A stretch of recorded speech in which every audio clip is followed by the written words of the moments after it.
कैपिस्टर bank on करने पर दोस्तों हम ये बताने जा रहे हैं आज कि जब हम कैपिस्टर बैंक ऑन करते हैं, जब हमारा पावर फैक्टर लो हो जाता है और हमें फिर कैपिस्टर ऑन करते हैं तो हमारा लोड बढ़ेगा या घटेगा, मैं आज ये बताने जा रहा हूँ।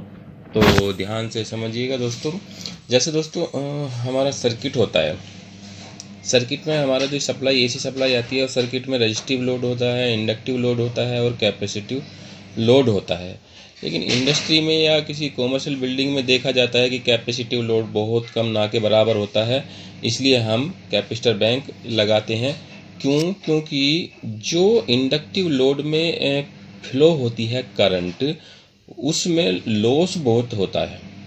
प्योर रजिस्टिव होती है तो उसमें लॉस नहीं होता है, लेकिन इंडक्टिव लोड जब आ जाता है तो उसमें लॉस बहुत होता है, या खाली कैपेसिटिव लोड हो तो भी लॉस होने लगता है। तो एक फार्मूला है दोस्तों, इन टोटल करंट, इस सर्किट की टोटल करंट ये है। अब जब ये करंट आगे जाएगी तो इसमें डिवाइड होगी, इसमें डिवाइड होगी, इसमें डिवाइड होगी, IR IL इसमें होगी, IC इसमें होगी। तो I बराबर होता है √I R², यानी रजिस्टिव लोड में प्रवाहित होने वाली current plus IL minus IC का ये होल स्क्वायर है, यानी इंडक्टिव लोड में करंट और कैपेसिटिव लोड में करंट। तो ये IL और IC इंडक्टिव लोड होता है जब मोटर वगैरह चलते हैं, तो हमारा जो पावर फैक्टर जो लैग होता है, पश्चिगामी होता है, लेकिन उसको हम जो यूनिटी करने के लिए हम कैपेसिटर बैंक ऑन करते हैं। तो इस करंट से देखिए, जब इंडक्टिव लोड होता है फिर हम कैपेसिटर ऑन करते चले जाएंगे तो यहाँ करंट बढ़ेगी। ये करंट और ये करंट एक दूसरे को ख़त्म करते चली जाती हैं। जैसे जैसे हम कैपेसिटर बैंक ऑन करते चले जाते हैं तो ये जो इंडक्टिव लोड में करंट फ्लो हो रही है, लोड यहाँ बिना वजह का जो हो रहा है, ये उसको जो ख़त्म करता चला जाएगा। जैसे जैसे इसको ऑन करते चलेंगे, जब ये लोड इस लोड के बराबर हो जाएगा तो क्या होगा, ये बिल्कुल जीरो हो जाएगा और लॉस बिल्कुल ख़त्म, पावर फैक्टर यूनिटी हो जाएगा। यानी आई जो इसमें फ्लो होगी वही करंट यहाँ इसमें सीधी फ्लो होगी। ये एक दूसरे को न्यूट्रलाइज कर देते हैं। तो जब ये एक दूसरे को न्यूट्रलाइज कर देते हैं तो कैपेसिटर बैंक हम ऑन करने पे क्या होगा, तो इससे तो ये जो फालतू का लोड था ये ख़त्म हो गया। इसका क्या मतलब हुआ दोस्तों, इसका मतलब तो यही हुआ कि जब हम कैपेसिटर बैंक को ऑन करते हैं तो हमारा लोड तो और कम होगा।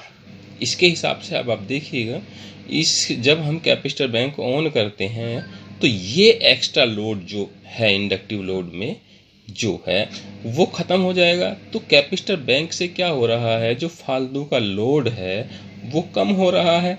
देखिए यहाँ पे इससे हम टेबल से देखते हैं। ये टेबल मैंने भी पीछे एक दो वीडियो में दिखाई गई है, फिर से मैं समझाने के लिए बता रहा हूँ।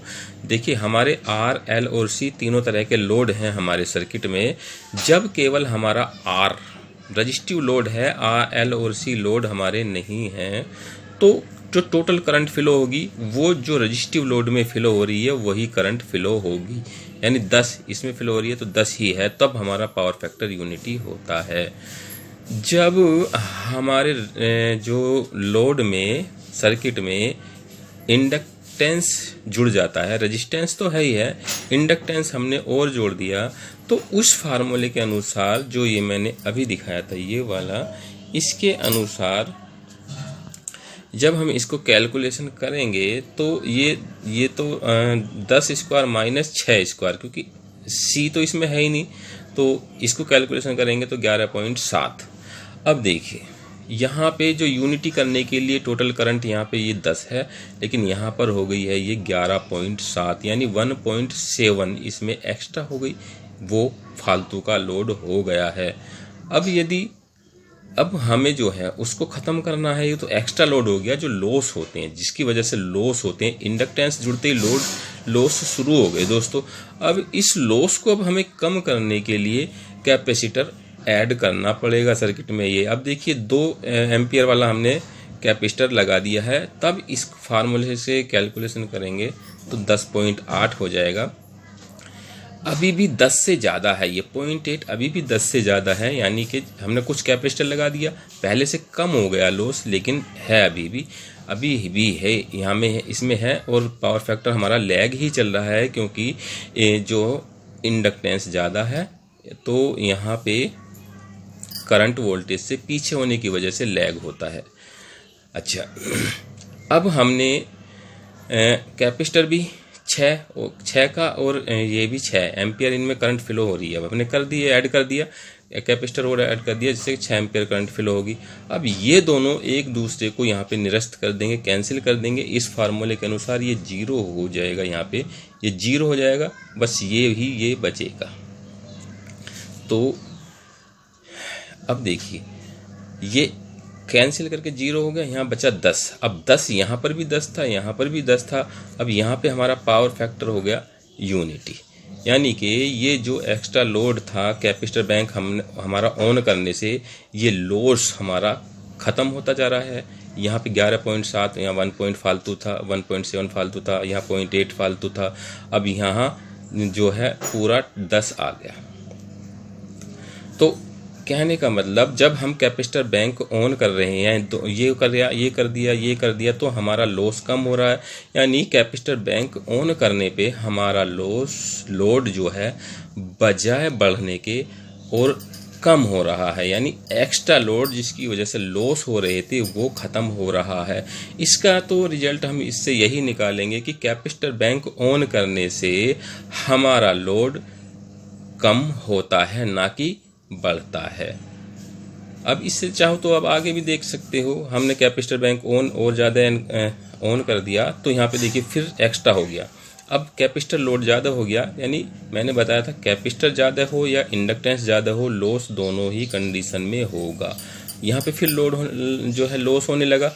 अब लीड हो गया है क्योंकि कैपेसिटर ज़्यादा हो गया है। इसी तरह से यहाँ पे इंडक्टेंस हटा दिया, अब कैपेसिटेंस है, खाली कैपेसिटर है, तो लोड ये लॉस बढ़ता चला गया। यहाँ पे पावर फैक्टर लीड हो गया है, क्योंकि इंडक्टेंस नहीं है, कैपेसिटेंस है, इसलिए ये लीड पावर फैक्टर हो गया है, अग्रगामी। यानी जब हमारे सर्किट में कैपेसिटर ज़्यादा होता है तब हमारा पावर फैक्टर अग्रगामी यानी लीड करता है।